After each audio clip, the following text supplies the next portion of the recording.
Welcome to Outside the Brand. This is your Monday Night Raw post show for August 21st, 2023. I'm your host, Phil, and of course, this is Outside the Brand. Thank you so much for joining us right here on your Monday nights, wherever you may be.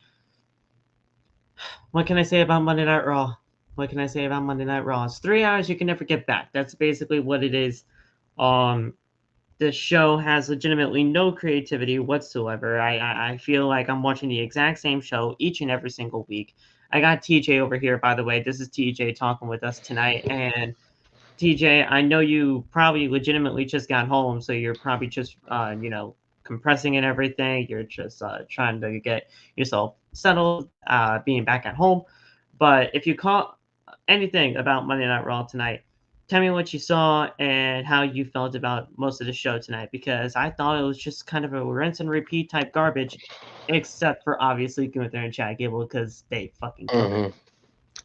hmm Here's what I say. If it wasn't for Gunther and Chad Gable, Phil, you could legitimately re-upload one of the old episodes and nobody would know because the Probably, card is damn near the same each week, and we're yeah, talking about the same thing because they won't give us anything fucking different. yeah. No, dude, we get the the thing about everything is that we keep getting these six-man tag team matches every single week, and it's always involving the Judgment Day, which I don't mind. Judgment Day, I like having Judgment Day on Monday Night Raw. Judgment Day is easily What up, Tay? look, if it wasn't for Judgment Day, I don't even think I'd really be watching Monday Night Raw right now, honestly, because of the way that they are going about Damian Priest and Finn Balor and JD McDonough and all that kind of stuff. Judgment Day is interesting, don't get me wrong. But when you put them in six-man tag team matches every single week, because you say the big thing about Monday Night Raw tonight, it was going to be Kevin Owens and Sami Zayn versus any two members of the Judgment Day. Then, when they came to that main event, we were trying to figure out, all right, who's going to be the members of Judgment Day that is going to be in this match? It turned out to be Finn Balor and Damian Priest because Rhea Ripley said, you know what, fuck you guys. You guys are teaming tonight. That's basically what went down. Damian Priest and Finn Balor, I should say. And then, Dominic and them are out there. Then JD McDonough makes his presence known. JD throws the briefcase. It looks like he's gonna throw it to Damian Priest to try to help them out. But then Kevin Owens got it, hit Damian with the briefcase, calls the DQ, and I was like, oh shit, we're gonna do a six-man tag team match, are we? We're gonna do a six-man tag team match, are we? And lo and behold, Adam Pearce shows up. Six-man tag team match. Now you guys are gonna get the fuck back in there, and you're gonna do the damn thing. I'm sick and tired of it, bro. I'm just sick and tired of it. No Yeah, creativity. it's very disappointing at this point. As soon as I heard that bell for the disqualification, I knew. I just knew we are gonna get a six-man tag team match, and who was gonna be that sixth person in the six-man tag team match? Fucking Cody versus Music Kids. We get whoa! I love Cody. A fucking sing along every single night, man. we get the wow from Cody. We get the sing along from Seth Rollins, even though he didn't have a match tonight. We still got the whole singing of the crowd. I mean, it's sing along every single week. I don't mind singing. I don't mind singing along. Kevin Dunn is the master of sing alongs. He's got his bucktooth beaver in the truck, and he's just doing the thing. But what the fuck are we doing here, bro? What am I doing? What am I watching when it comes to just this uncreative garbage that just seems to be on Monday Night Raw every single week? And dude, I'm not even lying to you. It's not even that hard to fix. It's really not even that hard to fix.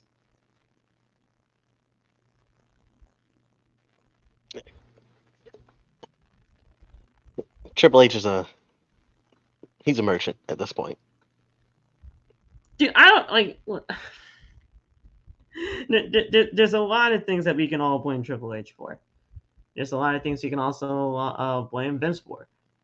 But when it comes to Monday Night Raw, a lot like some of the stuff you can see is Triple H. and some of the stuff you can see is Vince. You can totally tell which is a Vince thing and what is a Triple H thing. Take a look at what Gunther and Chad Gable did tonight. That is all fucking Triple H. I mean, you can just tell with the way that the presentation was done and how that match ended and what that match is going to mean heading into the future. That's all Triple H, because we know that Triple H loves Gunther and Gable.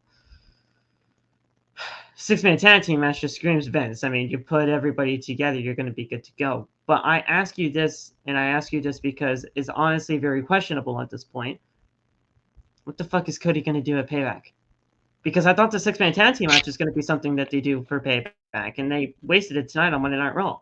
Just like they did, I thought they were going to do Jay versus Solo at Payback, but then obviously now with Jay not even being in WWE and going to Wembley in the next few weeks, I mean, I thought they were going to do that, and now we're just kind of left in the air when it comes to the Bloodline stuff. But what do you think Cody does at Payback? Because I simply don't know. He's most likely facing Finn. He's either facing Finn or JD.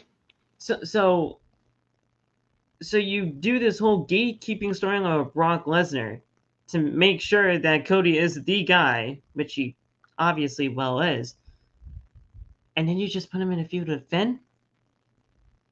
Like that.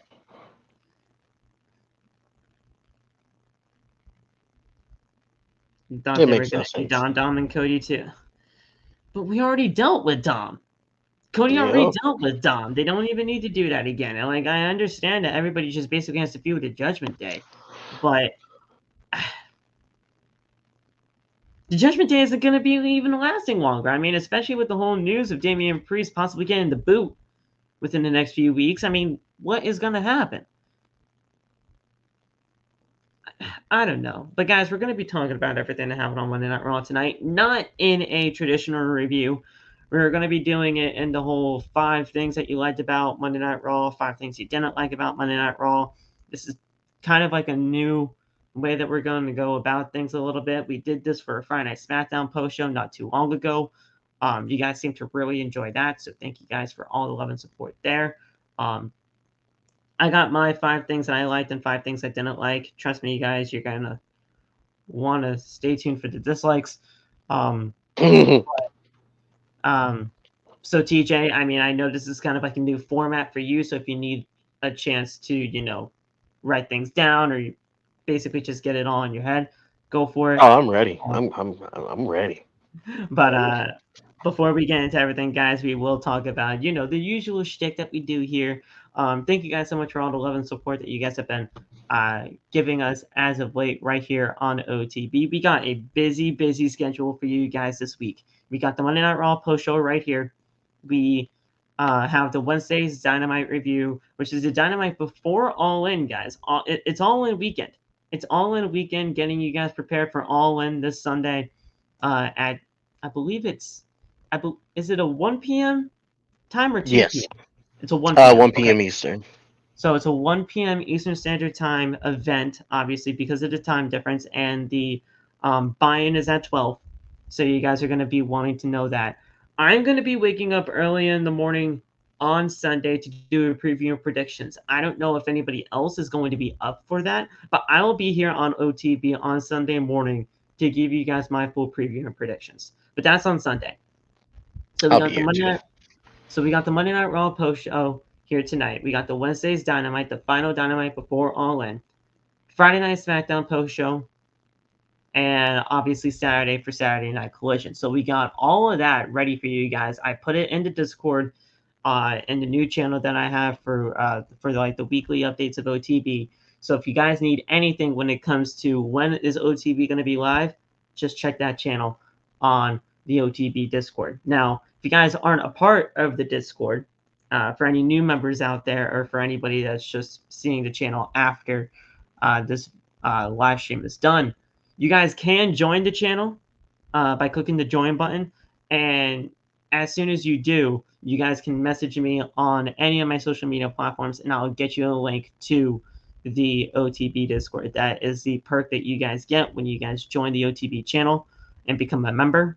So if you guys want to become a member, you guys can definitely do that.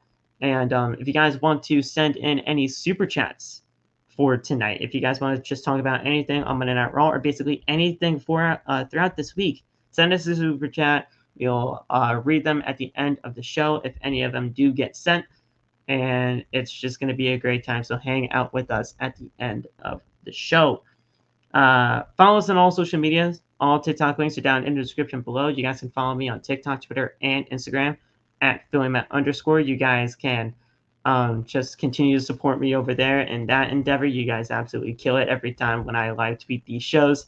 I get some crazy people in the replies and everything like that with some of the stuff that I take. But at the end of the day, it's all love. We just talk pro wrestling over there, and it's just an amazing time for social media. Now, when it comes to the MEP stuff, TJ, what do you guys got going on in terms of that? You guys got anything new? As always, we have our Patreon going on where you can get exclusive access to stuff you won't see on our streams, like the Note by Note podcast, where we exclusively talk music and hot takes regarding music. You'll get After Midnight, which is the more in-depth version of Zay's After Dark show, where you get some you get to know more about the members of MEP. And then for our more adult fans, we have MEP Uncensored, where we get a more explicit, in-depth view of our members. And as always, if you want to access these, they are all connected under my linktree /TJ Gatsby, where you can also find my social media, the Main Event Player social media, our Patreon, our Discord, our merch store. For those who love Deontay's slogan, #Hornball, we have that shirt up there, as well as our MEP jerseys and stuff. So, yeah, make sure you get those as well. All right. And finally, guys, thank you guys so much for supporting the channel in the terms of our sponsor. Our sponsor for tonight's episode is SeatGeek. And when you use the code OTB at checkout using SeatGeek, you guys get $20 off your first purchase using the platform. You guys can get it on your mobile device. You guys can just use the internet on any type of like laptop or computer or anything like that. Go use SeatGeek. It is the best place. You guys can get your tickets today. You want to go to a wrestling event? You got it. You want to go to a concert? You got it. You want to go to a football game? Football's legitimately right around the corner, guys. Week 2 of the preseason just ended. My Baltimore Ravens fucking lost tonight against the Commanders. We lost our 24-game win streak in the preseason to Sam Howell and the Commanders. But it was a good game nonetheless, and you guys can basically just get anything using SeatGeek.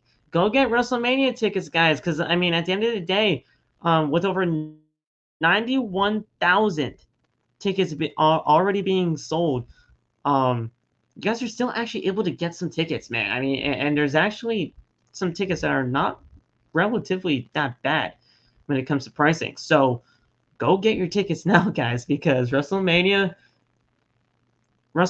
40 definitely looking like to be the biggest WrestleMania of all time in terms of, the attendance and just, the hype of everything about it. We all thought WrestleMania 39 in Hollywood was something special. Just wait until Philly.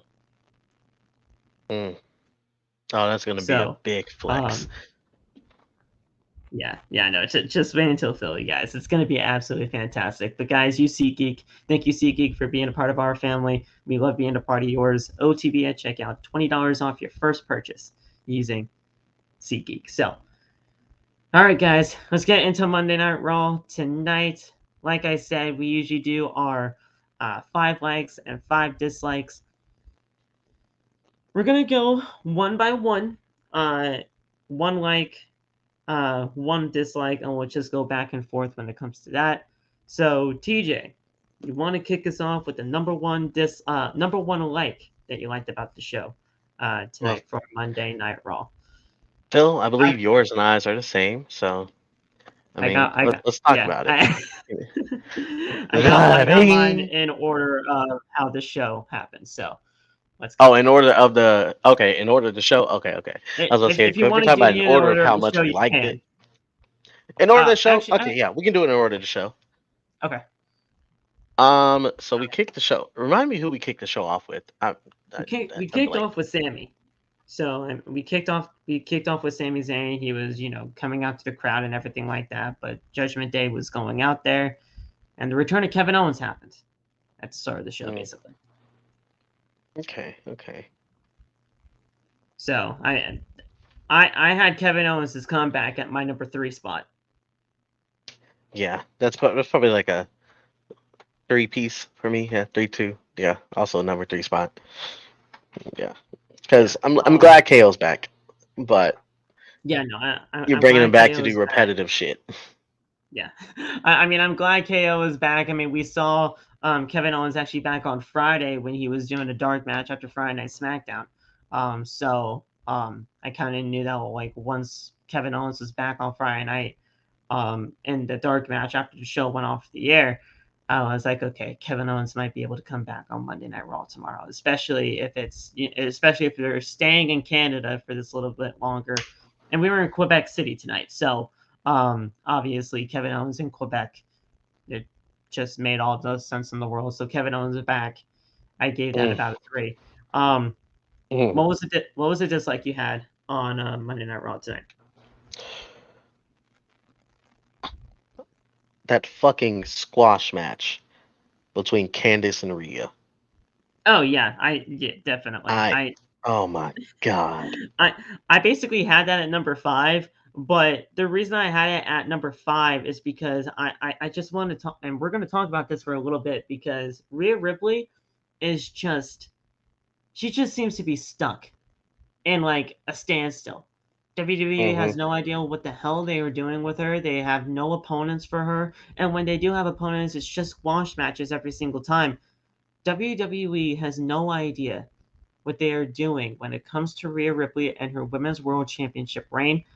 She won the title at WrestleMania against Charlotte, and everybody loved it. Everybody thought it was going to be the best thing for her. Becoming a Women's World Champion, great, But since then, they haven't done shit. And it's not, I don't even think it's even Rhea Ripley's fault. It's just the state of the women's division on Raw and how they choose to go about it.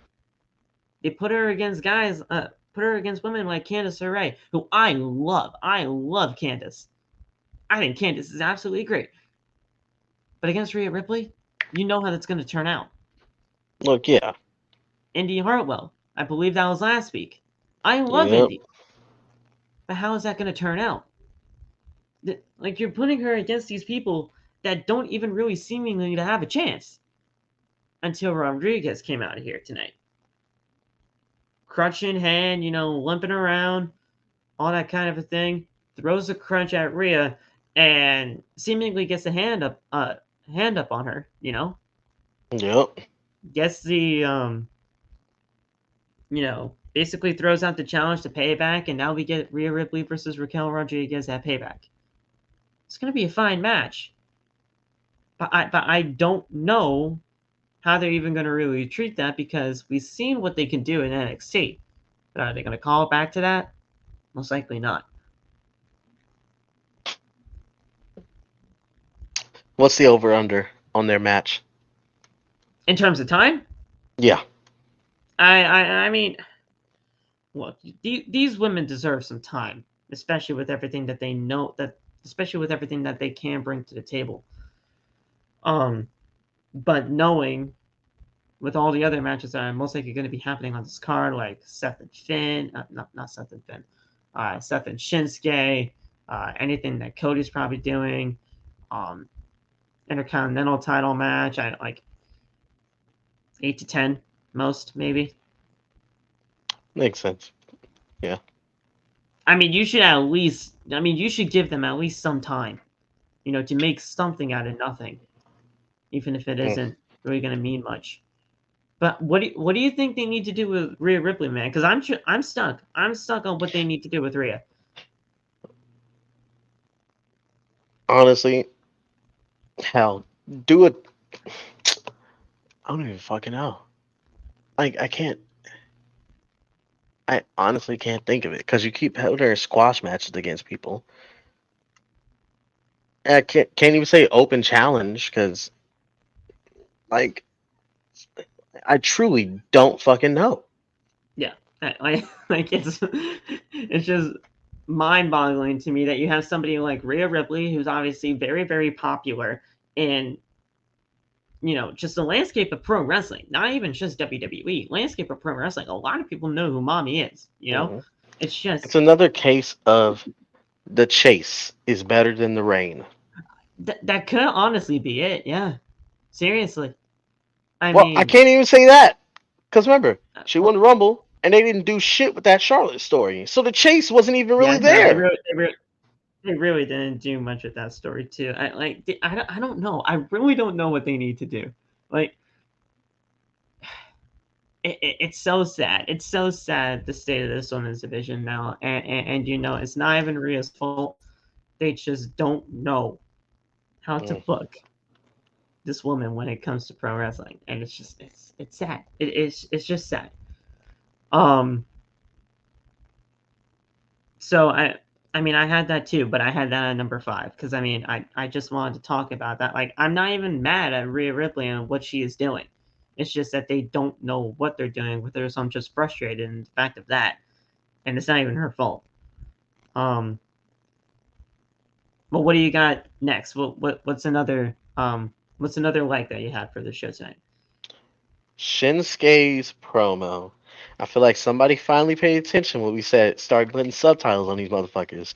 Yep. When I tell you, that was some calculated shit. And I love how they tied that in. Oh, what Yeah. did I whisper in Seth's ear? I know about your back. I immediately perked up in my chair and said, oh, here we go. For sure, man. For sure. I had that at my number 2. I had that at my number 2. The presentation of Shinsuke Nakamura was dead on picture perfect. First of all, this was the best promo of his entire WWE career, bar none. Facts. Even if it wasn't in front of a live WWE audience, the way that they presented that video package for Shinsuke Nakamura was dead on perfect. The the captions for or the subtitles for Shinsuke's promo because he basically spoke in all Japanese. Perfectly fine with that. Let him do what he does best because that is what he needs to be striving on right now. The only thing that I still want them to even just try to do is that translator. I want a translator for Shinsuke Nakamura because that'll make him more of a dick for just having him out there. For just having the translator out there. It doesn't even matter who it is. As long as you have that translator out there. Basically an Alex Abrahantes for the guys of like the Lucha Bros. If you have somebody like that for Shinsuke Nakamura, he's even more of a dick because of it. Because Mm. they're gonna be like, dude, this guy sucks. He doesn't even want to speak English. The fuck? Because people are like that. People are like that. So Yeah. if you have somebody like that, you're gonna get more of a heel reaction out of Shinsuke, and it's gonna continue to snowball. That is how you do it. And the presentation was just spot on tonight. I loved every single bit of it, every bit. And that was way more of an explanation than what we got last week, whatever the fuck that was. Mm. I want the world title. I want the world title. But can I go after Seth? No. I mean, you I mean, I could, could. but would I it could. end well? I No. mean, I could, but would it? Yeah, no, it wouldn't end well. But like, just because you want the world championship, everybody wants the world title. That's what I was just trying to say to Loft last week. I mean, he understood technically to a point, but he's like, what else do you want him to say? This is what I want him to say. I Mm. needed an actual reason, and for him, the whole back situation, the whole back injury, perfect enough for me. I loved it. So this is great. Now, how I want to actually go over what he said because the whole Shinsuke stuff was good enough for um was good enough to actually do go over. Um so Shinsuke Nakamura says everyone has been wondering what he whispered to the World Heavyweight Champion Seth Rollins. That filled him with fear last week on Raw. Rollins is a man who acts like he has it all. He is prosperous, and he is a champion. He's charismatic as well. It was prosperous, charismatic, and he is a champion. Nakamura knows Rollins and his weakness. He told Rollins, quote, "I know about your back." Rollins' back has been broken for many years. Replays of the harsh bumps that Rollins has taken over his career were shown as Shinsuke was talking. Rollins lives in pain, which creates a void of nothingness inside him that he can't fill. No matter how successful he is in pain. When he hugs his wife, he is in pain. When he picks up his daughter, he is in pain. Rollins is a world champion, yet every day of his life is filled with pain. Now is his worst fears are coming true. Rollins knows that Nakamura can break him once and for all, and they're not so different. Nakamura has a void. They live by the code others do not. In fact, that code is displayed on the very back that the falling Rollins has on him. Rollins is failing to live by that code. His body has crumbled under the pressure of his own vanity. Is Rollins satisfied with what he has done with his life? Nakamura will not be satisfied until he takes the burden from Rollins and breaks him once and for all. Rollins warns Rollins once again by saying, quote, "Watch your back." It was absolutely perfect in every single sense of the word. That's how you should. This is the presentation of Shinsuke Nakamura that I've been waiting for. About what? 5 years. 5 years too late. Yeah. But I'm glad it's happening. Yeah. 2018 was when he got caught up. But yeah, I mean, look, I guess it's better late than never. You know, this is definitely the presentation that you want to see somebody like Shinsuke Nakamura in. And Rollins' back has been broken because he's been carrying Raw for like the last few years. Man, I mean, just take a look at it. But I love that they actually called attention to the tattoo on his back because he didn't really get that. I mean, he's had that for a little while now, but nobody even really knew what it was. So maybe if somebody can actually, translate that on his back, we can actually get that going and figure out what that means and how that's going to work in the story for Shinsuke and Seth. And we'll see where it goes. But I think Payback's only like in 2 weeks anyway. Let me see. I think their sign said a fucking week from Sunday, and I was like, that's really fucking. No, yeah, I think it's next 1 week from weekend. Saturday. It's 1 week from this So Saturday. Yep. September 2nd. So yeah, we'll have one Monday Night Raw left in this story before Saturday. So hopefully we get that conclusion on the go home show of Raw. But yeah, Nakamura was just great tonight. Rollins said afterwards and everything like that there was a post show, not a post show interview, but like a post, interview when it comes to him, saying with Shinsuke Nakamura, he's not even really wrong. I mean, I've had, back injuries in the past and I really don't like talking about them, but the fact that you brought my wife and my kid and my livelihood into this, just be prepared for what's to come when next week when I'm dressed to the nines, championship around my waist. You didn't just be prepared. Be prepared for what's to come. So Rollins is furious at this point, and we should be seeing something good, something great next week on Raw for them. What do you think? Oh, for sure. This doesn't end with Shinsuke winning the world title at Payback, I'm gonna be highly disappointed. I mean, I would love it. I just don't know how they're actually going to be able to do it. No, I Just mean, do I it. know how they're going to be able to do it, and yes, just do it. But I don't know, man. I don't know. I would love it though. I honestly, I definitely am kind of rooting for Shinsuke to win this thing here, but um, we'll see. We'll see how it all goes down. Um, I love Seth, but I do think it's time for something new and something fresh, and Shinsuke Nakamura can be that fresh and new that we need. Um, so that was 2 likes and 1 dislike so far. Let's go for a dislike. What did you got? What else did I not like? I said the Candace squash already. I don't want to jump to the main event just yet. Um,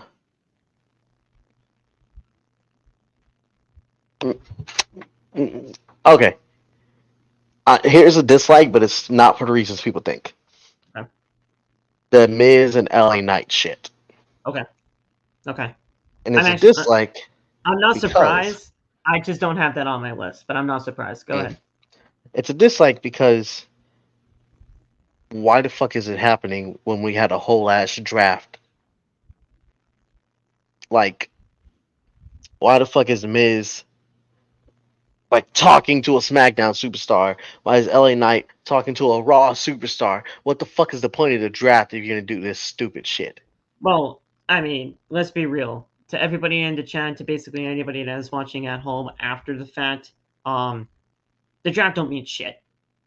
Let's just get that out of the way. The draft doesn't mean anything. I mean, I think Corey Graves even said that on Friday Night SmackDown last week when The Miz was on SmackDown here.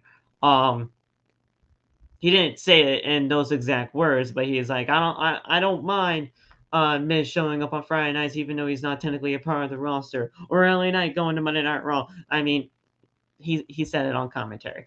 But the only thing that I can even relatively think of when it comes to this feud between The Miz and LA Knight, I'm going to call it back to Cody and Brock for a second, because Cody and Brock, we all know what that was. Basically, Brock Lesnar being a gatekeeper of WWE, trying to figure out if Cody Rhodes is the guy. Right? Mm. The only thing that I can even think about this feud, coming to a head at Payback or whatever, is that I think WWE is trying to test. And I hate that I'm even thinking about this because we all know how great LA Knight is, but I think WWE is trying to test if this is legitimately true. Mm-hmm. And by saying that, I mean, like, yeah, sure, we're a fan of him. Everybody is a fan of him. We all know this. But WWE wants to see if we're going to fucking flip. WWE wants to see if we're going to flip all of this around and turn on LA Knight at any given moment. Now, do I think the WWE universe and just fans of everybody, thinking about, like, do I think it's going to happen? No. Because we love LA Knight. But WWE is trying to see that with The Miz. Because, The Miz hasn't done anything relatively, like, hasn't really done much of anything relevant up until the point of this right now. Getting into a feud with LA Knight, who is massively over right now. The Miz is another gatekeeper of WWE. So you put LA Knight in there with The Miz, you see if he can sink or swim. And if he swims, there you go. There's your next guy, US champ, IC champ, whatever brand he's on. Because honestly, I don't even remember at this point. I think LA Knight's on SmackDown. Yes. But I mean, like, if he can swim against The Miz, there you go. We can get him into that United States Championship picture, and you're good to go. Because he did You know win. why it's also a He won. dislike? Yeah. Because this storyline with The Miz started 1 week after I went to Raw. LA Knight couldn't have came out to the Raw in Houston to talk shit to The Miz. You had to wait till the week after, you fucking bitches. That's fair. That's fair. Um, But yeah, I mean, it's legitimately Cody and Brock again. We don't know. Like, I mean, we actually know a lot more about this feud than Brock and Cody when it comes to the reasons why and everything like that. We all know because obviously, The Miz and LA and I have told us the reasons why, they're kind of at beef with each other right now. But Miz is another gatekeeper at WWE, and WWE is just testing LA Knight to see if he can really sink or swim against somebody like him. Because I'll be honest, dude, the promo that they did to set this all up on Monday Night Raw, whenever that happened, I believed a lot more of The Miz in that promo than LA Knight that one time. That one time. Because not only because The Miz was actually saying something really, really important, and, he spoke with that conviction that we all know that The Miz has, but he brought me back to that Talking Smack episode with Bryan Danielson. That's what I saw in The Miz that night. And LA Knight, he did not do bad in that promo whatsoever. But None. I mean, it's a.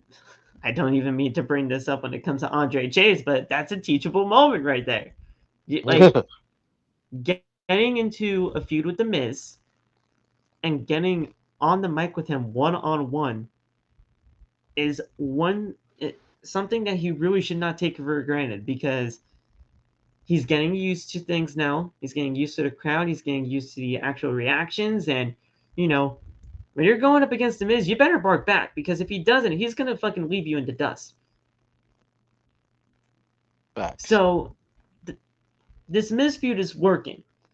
And LA Knight is going to get the win, people. I saw so many people super upset about LA Knight losing Austin Theory. I knew Austin Theory was winning that match on Friday, because they're doing Austin Theory, trying to get payback on Rey Mysterio. I hate using the whole term of payback, but I mean, it's in the fucking name.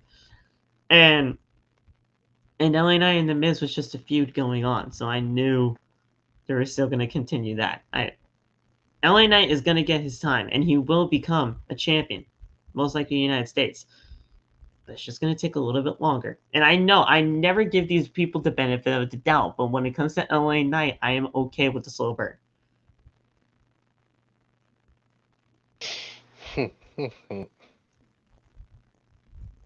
I don't even know what I'm even saying half the time, because usually I would fucking, ream the shreds. But because usually, because Dolph Ziggler, The Miz, or Baron Corbin, those are the three people that WWE just loves to put people in feuds with. This Miz one is actually helping out LA Knight a lot, and I don't think a lot of people actually realize that. But I understand why you said dislike. The only thing I really disliked about everything about that, it's not even really anything against the guy. It's fucking Akira Tozawa. We didn't need a Miz and Akira Tozawa match on Raw tonight. I'm sorry, we didn't. Also true. We really didn't. I mean, I like Akira Tozawa.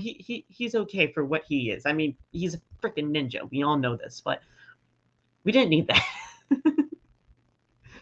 We really did not need that. But I mean, hell, it is what it is. But LA Knight was here on Monday Night Raw tonight. He was talking on commentary, and he caused Miz Miz lost to Akira Tozawa tonight. So I mean, take that for what you will.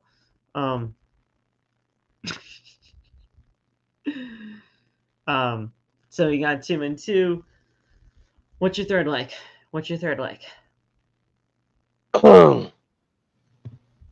Damn, I do gotta pull up the shit from the show.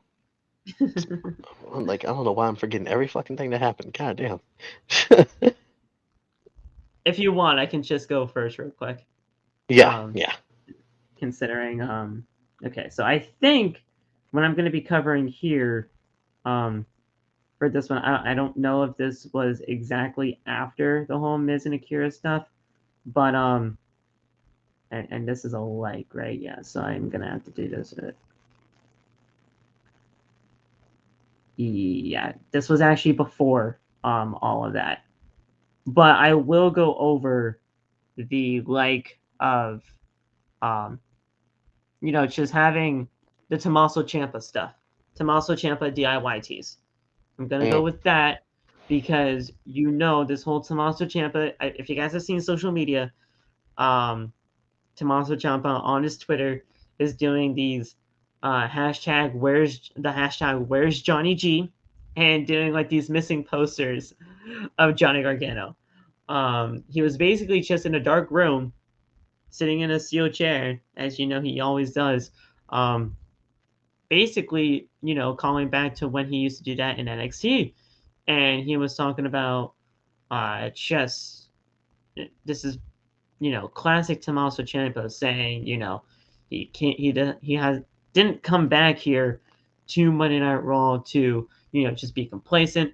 He, he lost to Chad Gable in the Fatal 4-Way. Nothing against Chad Gable, but he should have been the one in that IC title picture, getting that shot against Gunther. Then Shinsuke Nakamura is getting a shot at Seth Rollins when he thinks that it should be him. But at the end of the day, he's got to do everything by himself. Do it yourself because nobody's going to be doing it for you. The DIY tease is there. The DIY tease is there. And you see with how Tommaso Ciampa is being presented on TV, Johnny Gargano's still not back on television yet, even though he has been cleared for multiple weeks after this injury. We are in a state right now where DIY coming back to WWE is more of a demand now than ever before. DIY being back in WWE is something that needs to happen, and I think Tommaso Ciampa's obviously been pitching that type of a deal because we wouldn't be seeing this if it wasn't happening. So, DIY comeback, possibly coming soon. I absolutely love it, man. I have that my number 5, but it's a high number 5, man, because I love Tommaso Ciampa and I love Johnny Gargano. Okay, so mine, because I fucking loved this moment. Also, this is a like, right, or is this the dislike? This is a like. This is a like. Like, okay. Fuck, I just had it. God damn it.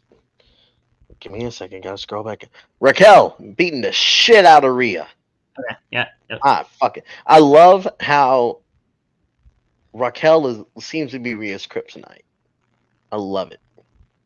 Now I know me and Loft are on the agenda. Liv needs to dethrone Rhea at Mania. But if they don't start giving Rhea a good fucking storyline, I don't care who Liv wins that title off of, just as long as she wins it at Mania. But for now, I loved Raquel beating the shit out of Rhea. That shit was golden. It's just going back to the days of NXT, man. I mean, it was. I always forget who defeated who to get up to the main roster, but these two were their final match before one of them got called up to the main roster of WWE, and you can tell from the workings of their rivalry in NXT, these two ladies know how to work with each other. I expect nothing less than nothing less than a good match at WWE Payback between these ladies, because Rhea Ripley is absolutely a fantastic superstar in everything that she does in all aspects of the game. She is that great, and Raquel Rodriguez, it took a little bit longer for most people to get used to her and to get used to what she is about, but once they were able to get a good footing within her and actually get her in front of the audience, people gravitate towards her. So when you give that superstar a chance, like in Raquel Rodriguez, nothing like the sky's the limit when it comes to her, and she can actually do something really well. I honestly, for the longest time, I had Raquel Rodriguez winning the Rumble. I wanted Raquel Rodriguez to win the Rumble, go to WrestleMania, and possibly become a world champion at the end of it all, right? But they're doing this feud now. They're doing this feud now, which obviously makes me feel that Raquel is not winning the Rumble. But if it's Liv, and Liv is actually penciled in as like the odds-on favorite right now in terms of betting, in terms of the Vegas odds. So that's great for her if that is going to be really the case. But I'm just spitballing here, and I'm just doing this hypothetically here. What if Raquel Rodriguez is the one to beat Rhea Ripley? Because at first it was supposed to be Liv Morgan. At first it was supposed to be Liv Morgan that gets the shot, but because Liv Morgan got this knee injury or whatever the heck happened, she had to go away. She had to go away because Rhea, injured her. What if Raquel takes this goddamn championship, Liv comes back in the Rumble, wins the thing, and then all of a sudden we have this little bit of a dissension storyline going on between these two, Raquel and Liv, because of the fact that Raquel stole Liv's moment when she had the chance to actually get it done because of the injury. I'm gonna be honest. I would not be mad. If you have like a Raquel, if you have a Raquel and Liv Morgan feud, I think it would actually be really good for the both of them. And at the end of the day, it would just kind of end that chapter of what they had when it came to their tag team for a little bit, and then all of a sudden the injury. So I think that would work. And honestly, I mean, look, I don't personally believe in the whole believability thing, because the whole believability of somebody beating somebody. But for a fact that people come WrestleMania time, it's gonna be like, is Liv really believable enough to beat Rhea Ripley, all that kind of a thing. If it's Raquel Rodriguez, I think people would be more inclined if Liv beat Raquel more than Liv beating Rhea. But again, like I said, I don't buy into that whole believability garbage because it's WWE. Rey Mysterio is beating the Big Show. So I mean, it's a thing. So just take that for what you will. But believability, not really my thing right now. But Liv, Raquel, great stuff. And obviously Rhea too. So, let's go into a dislike, man. So we covered 3 likes. I'm so ready. I'm so ready for this dislike. So let's get into a dislike. I'll say mine real quick. Okay. The no heel turn for Drew McIntyre. I legitimately thought it was happening tonight, bro. I thought it was going to, but then they did the fucking vicious, icky, disgusting, stinky, needs to take a shower. I like how our dislike is in the same fucking segment. needs to take a shower, Viking Raiders. I mean, they had the perfect opportunity to turn McIntyre heel on Matt Riddle tonight because of one thing and one thing only. Riddle should have taken. I don't know. Did Riddle take the pin? I don't know if Riddle took the pin or not. But if he did take the pin, so. all you had to do was have New Day celebrating on the ramp and everything like that because they became the number 1 contenders. All of that. McIntyre helps Riddle, raise his hands, all good in the boom. Just take his head off with the goddamn clothesline and turn McIntyre heel on Matt Riddle because he was the one that got the pin when at the end of the day they were just trying to become tag team number 1 contenders for the tag team titles. McIntyre's heel turn was perfect for tonight, yet they chose not to do it. I still do believe it's coming soon. Because McIntyre needs his heel turn. I don't care what anybody says. But they had the perfect opportunity to do it tonight because of the New Day aspect of it all. And they just chose not to do it, man. So I don't know. I just dislike that there. I had that at my number 3 because they had their chance, man, and they blew it when it came to a heel turn. Understandable. As far as mine goes, match same bad, segment. I'll say that. Match was not bad by any means. Yeah, of course. It's just I really wanted a heel turn tonight. Go ahead, though. This is number 4, right, for dislikes? Yep. My 4th dislike, same segment.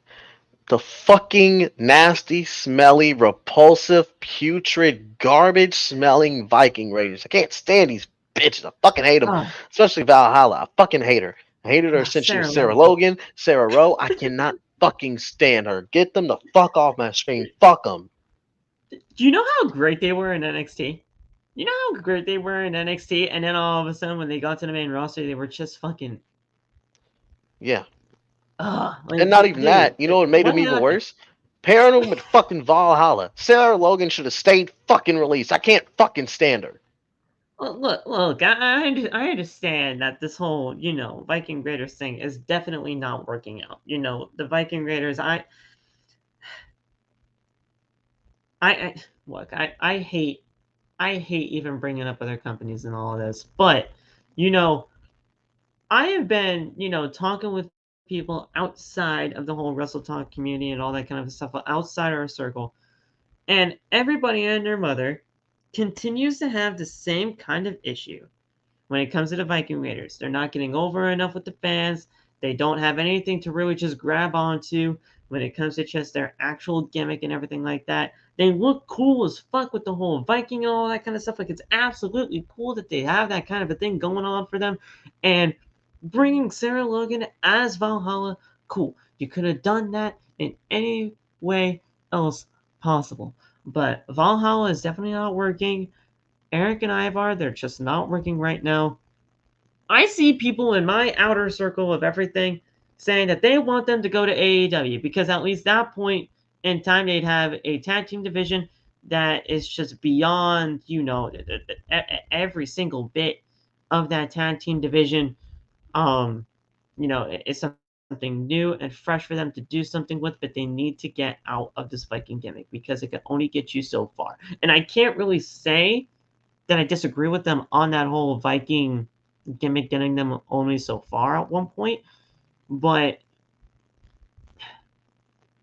an AEW run for them, it would be cool. But I don't know where they would go with that, considering they have a very specific look to them. And if you don't actually capitalize on the way that they look, they're just going to be another tag team in that company that just does not get over. Again.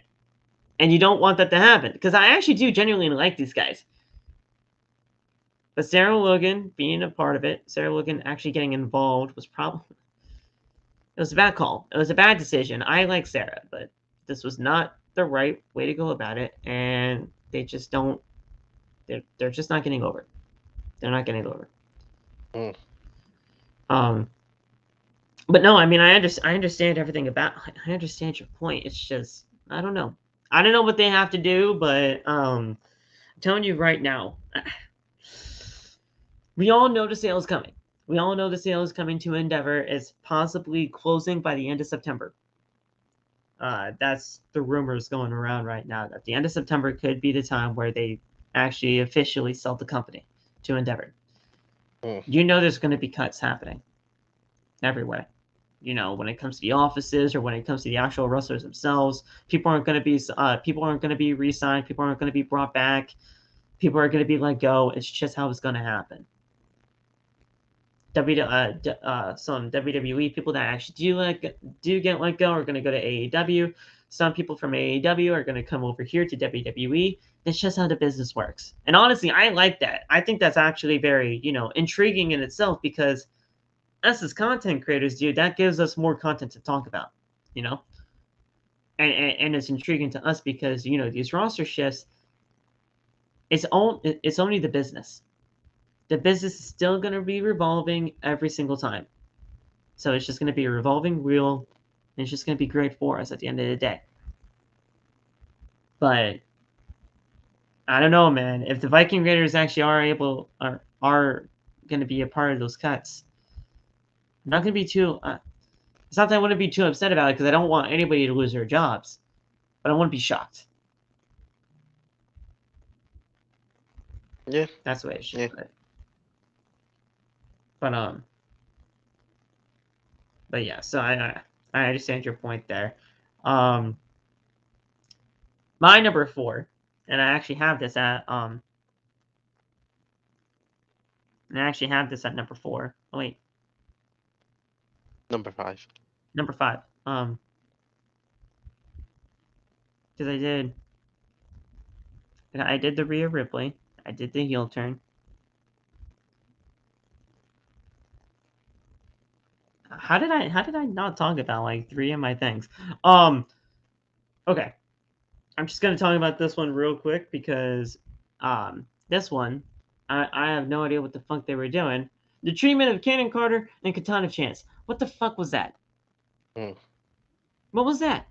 I mean, I understand. Look, the new tag team champions. Piper Niven, Chelsea Green. I understand you have to put these women in a tag team match to make sure that they can work together and that they can actually be in front of an audience as a tag team and all that kind of thing. But you didn't have to do it to Kid and Katana. You didn't. And you just didn't. I mean, you have these two who are a legit tag team in the women's division lose to 2 singles people that have the tag team championships. The tag team titles are dead, people, and I don't care what anybody says at this point. The tag team titles are dead. I actually like what they're trying to do with Chelsea Green. Chelsea Green is absolutely one of the best people that Triple H has brought back ever. Yep. She's been thriving in every sense of the word. And Piper Niven, I like Piper. But I don't get the sense of this tag team, and you did not have to do that to Cannon Carter and Katana Chance. It was just a waste of time for me. Oh shit. I just don't know what the hell they're supposed to do, especially when it comes to the tag team titles, because they're just done. They're dead. I don't care about the tag team titles, even though I do care about Chelsea, because Chelsea can. Oh my god, Matt Cardona, you are a lucky man.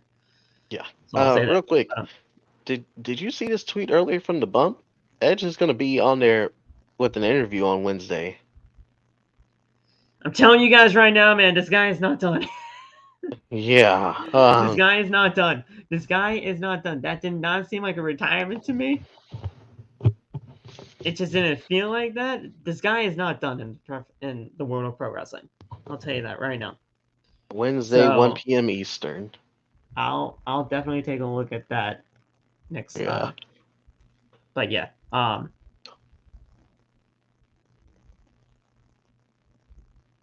But yeah. So that's my that's one of my dislikes again. So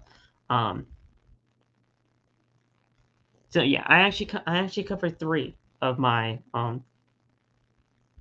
dislikes so far. So yeah, Only we're 3. good. How? I did the no heel turn of Drew McIntyre. I did the Kane Carter and Katana Chance, and then Rhea Ripley. How did I not? And then for the likes, I did the presentation of Shinsuke, Kevin Owens coming back, and then the Tommaso too. So yeah, I think we kind of just lost count. Let me see. I did. I think we all just kind of lost count.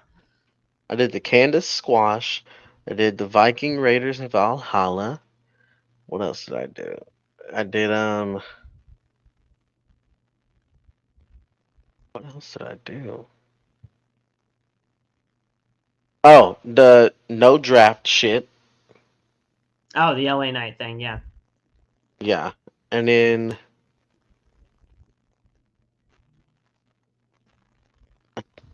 did we only do? I think we probably just lost count. I think we probably just lost count. I swear we did more. I think we probably just lost count, but yeah, because I said no, yeah. Yeah, no, I think we probably just lost count. Maybe we should have just done all likes and then all dislikes or whatever. Because flopping back and forth probably fucked us up. But I mean, yeah, I mean, it's just the whole thing when it comes to that. So we'll see what happens. But just go for your if you have any more likes, just name them off, because I think. Yeah, I'm gonna just start off with my likes and to see get them off. I did Shinsuke. I did. Yeah. Raquel beating the shit out of Rhea. That's it. Okay. I did. Fuck. Shinsuke, Raquel beating Rhea. Fucking love that. Yeah, you had a Kevin Owens come back in there. Yeah. Oh my god, was that it? I think that was it. I think we really only did 3, but because of the whole back and forth type of deal, we just fucked everything up. Wow. But Okay. so I'm just gonna cover my 2 likes for the rest of it, and then you can just do whatever else you need to do. Yeah.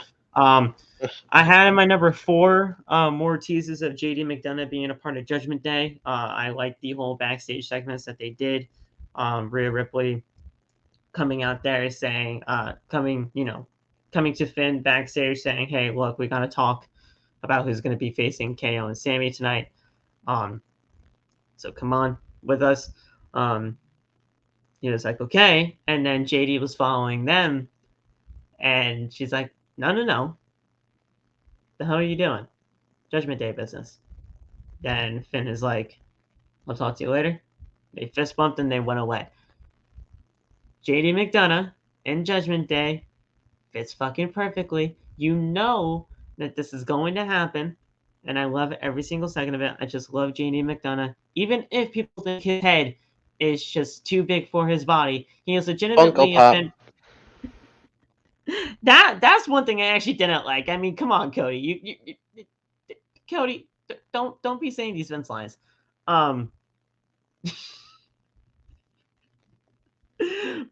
JD McDonough, these whole teases about him being a part of Judgment Day. He's going to be a part of Judgment Day, and I think he really is going to be, just taking Damien's spot at this point. So yeah, JD and Judgment Day, all good in my book. And then my number 1, it's just everything about Gunther and Chad Gable. I mean, come on, I think that's basically both of our it's an unanimous number 1. Gunther and Chad Gable fucking killed it. Yeah. I mean that ending. I know a lot of people and guys in the chat, or basically anybody watching this afterwards, Gunther and Chad Gable ended in the most perfect way it could have possibly ended. Because Gable looked strong. He's the first person to beat Gunther clean on the main roster since getting called up for him. And, it just sets up another match between the two. Gunther's emotions are getting to him about this reign, about Chad Gable beating him, or, just finally, Gable wants to, Gunther wants to beat Chad Gable so bad, and he is going to be trying to do anything in his power in order to get it done. And when he actually does try to actually make that happen, it's going to be the downfall of him in the very end. And when that downfall happens, you capitalize on that shit and you make a new Intercontinental champion because of it. Gable is going to be the one. I truly feel it in my heart of hearts that he is going to be the one to defeat Gunther. But it just wasn't tonight. I don't think it's going to happen at Payback because we'll be like 4 days away from the record at that point.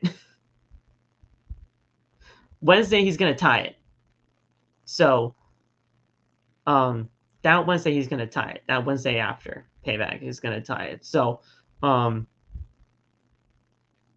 yeah, it's definitely going to be something to, hold on to. But the count-out win was way more perfect than people realize. You can continue to capitalize on it. Gable and Gunther did great. Okay.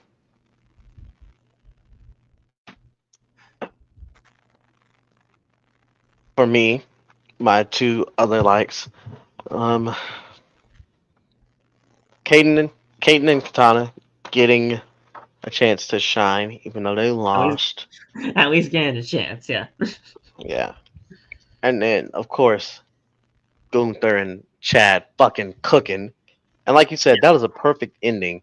Because if Chad would have lost, people would have been like, "Oh, you halted his momentum." And if Gunther would have lost, but he was so close to breaking a reign.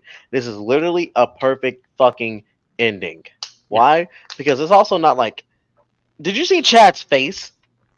He knew he won by countout, so he knew, like, I didn't win the title, but his thought was, I just proved this man is beatable. Yes. Yeah.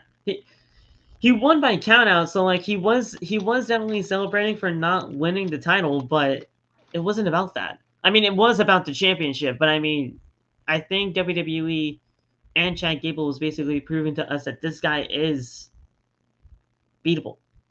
You just gotta, Exactly. you just gotta get the right opponent and the right, you know, like circumstance in order to make that happen. He had that circumstance happen tonight.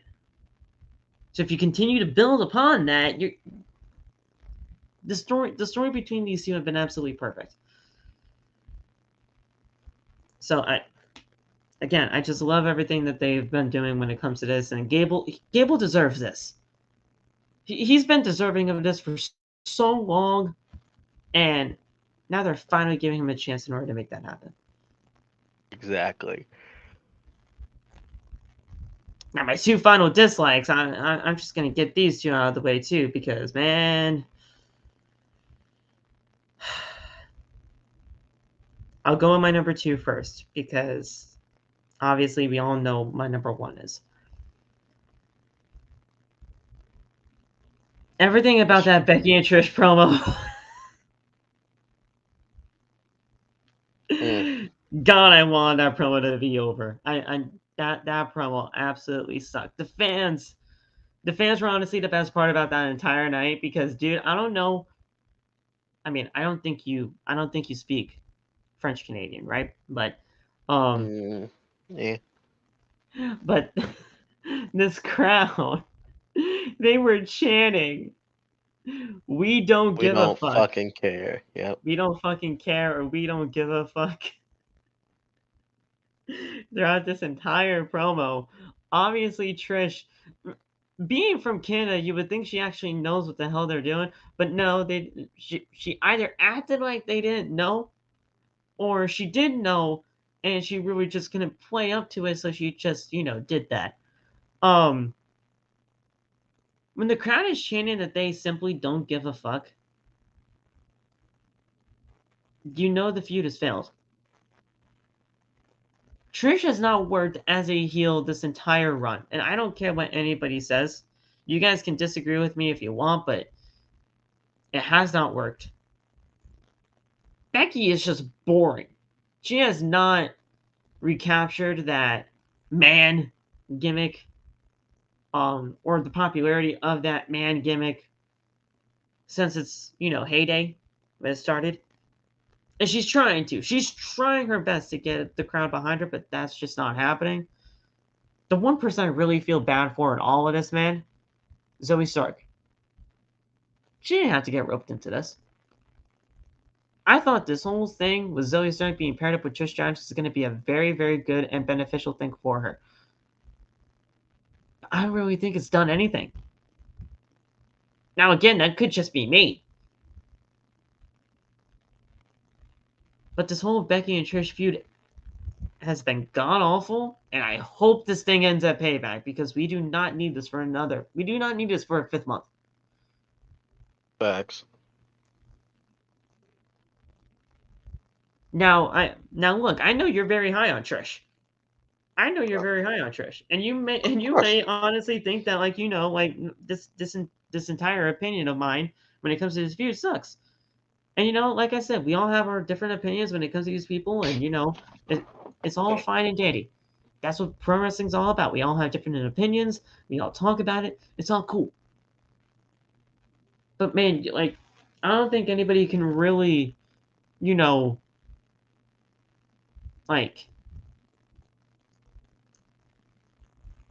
I mean, I understand you have your favorites and everything like that, but there's definitely comes a time and a place where you kind of just have to let that bias aside and just look at what's in front of you. This feud really hasn't worked for any of them, dude. I'm sorry.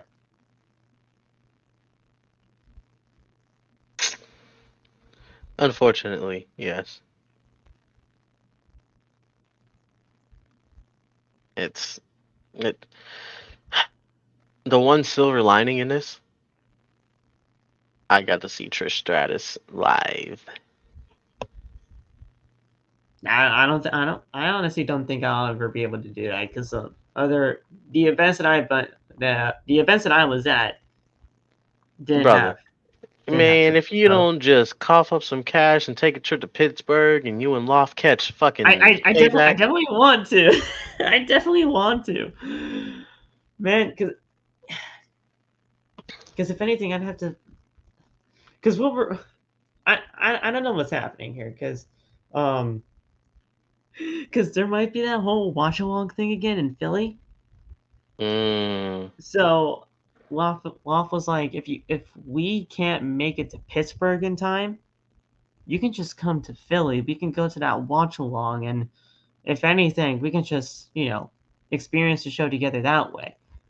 I'm true. like, that's fine. That's fine for me. I mean, it's a better drive considering it's a 3-hour drive compared to an 8. So I mean, it just depends on how things shake up. Um,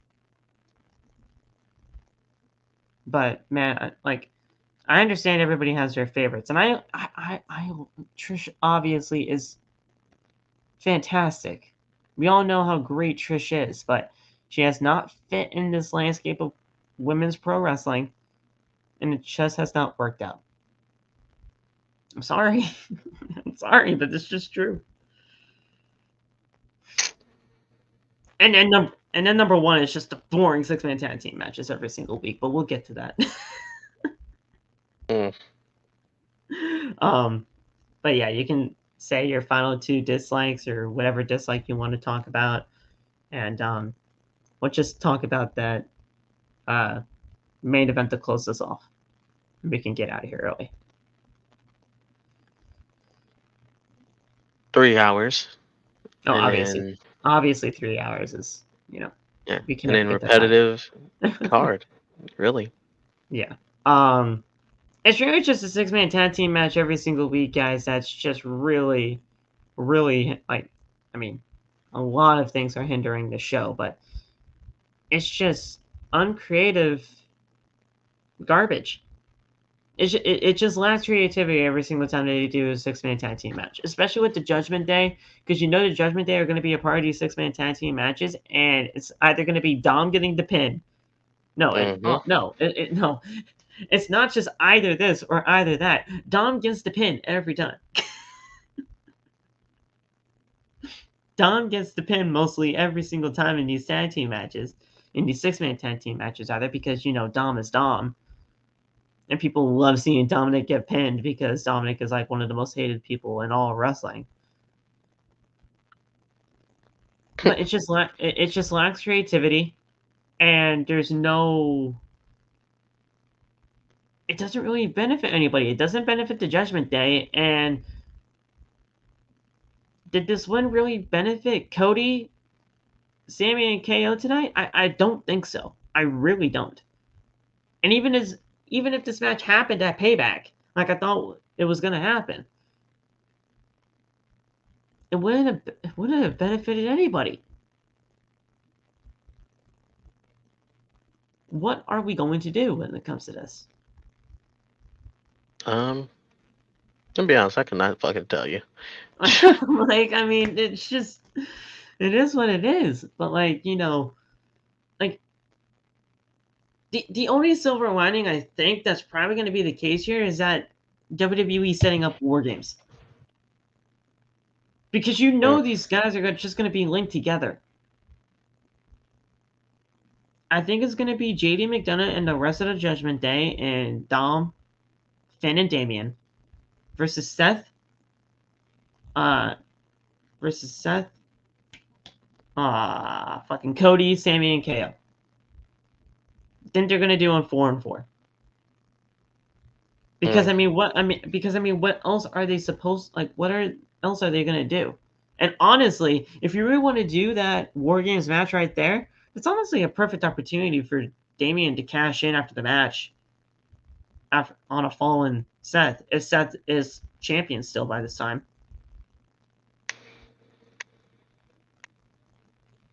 And then you can have Finn cost Damian the match or something.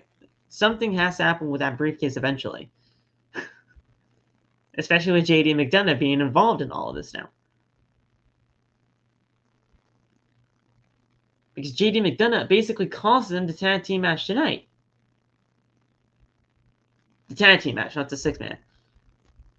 But something's got to give at some point.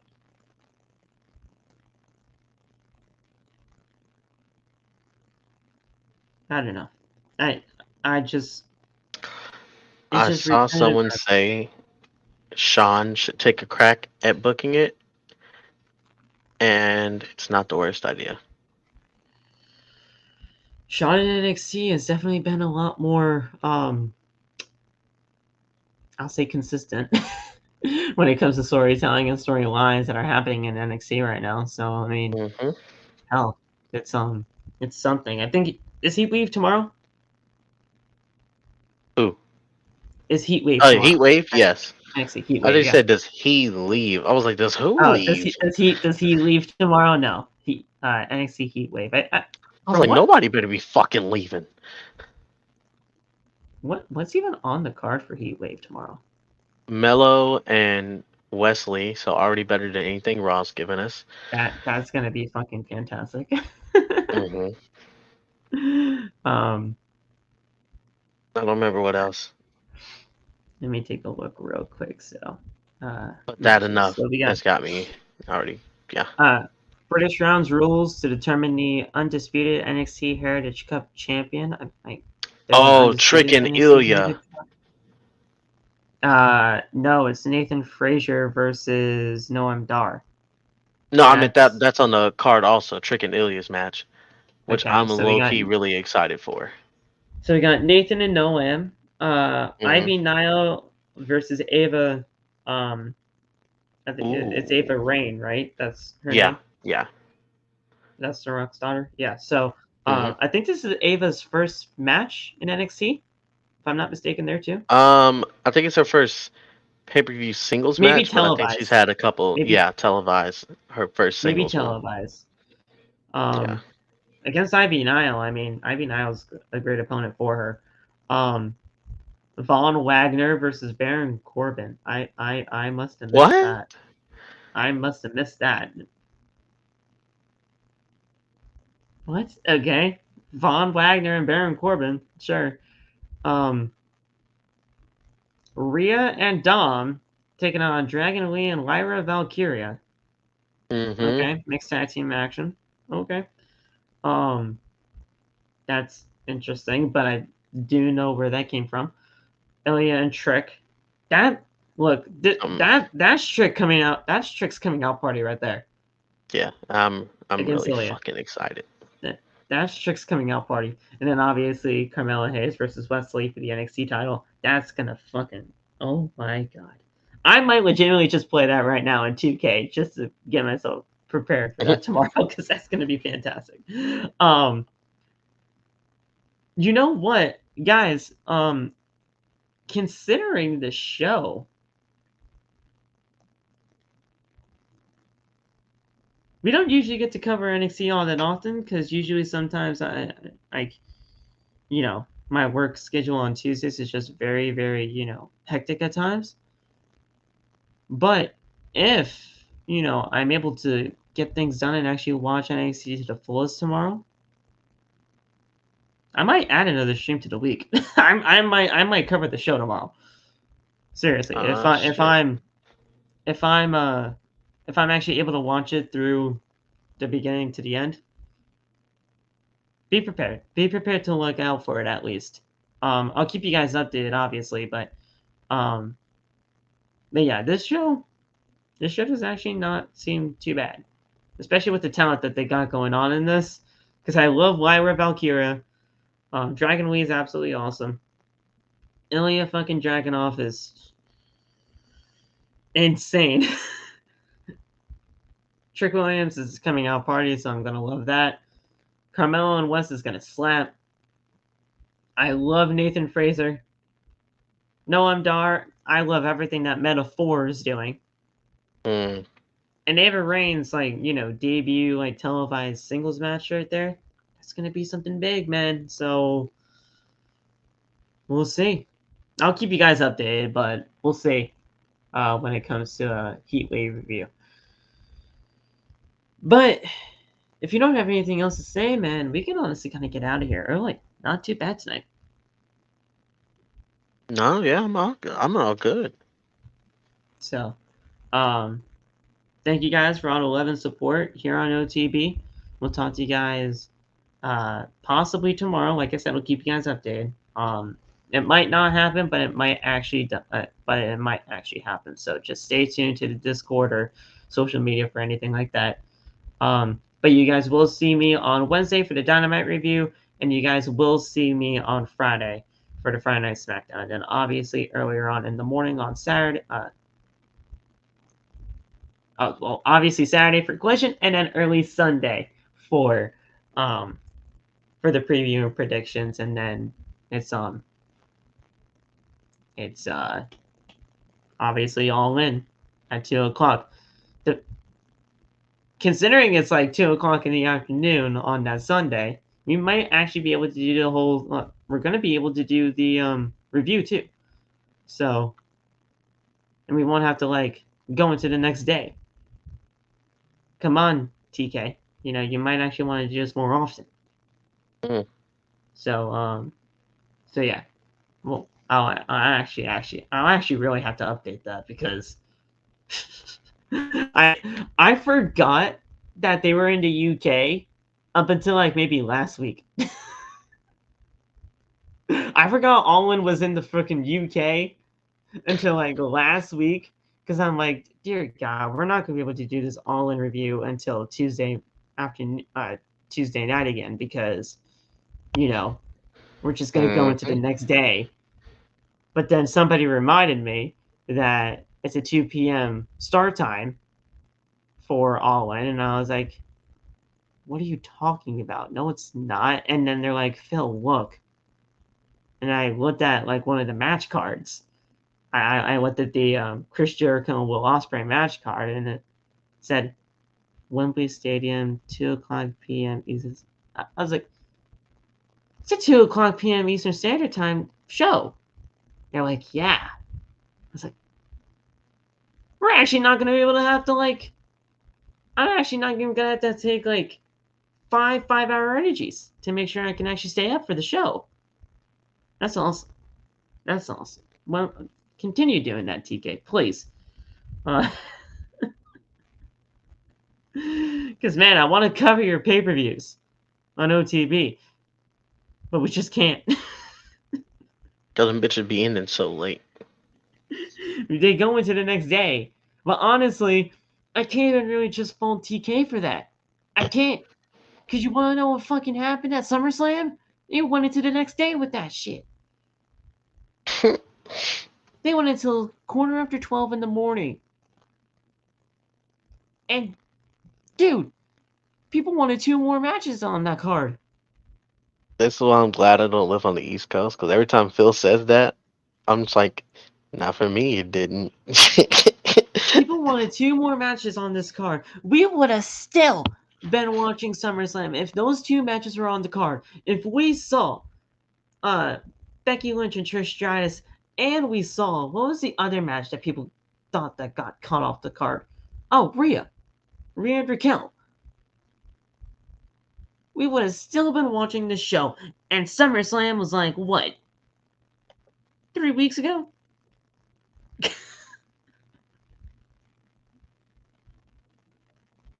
At least 2.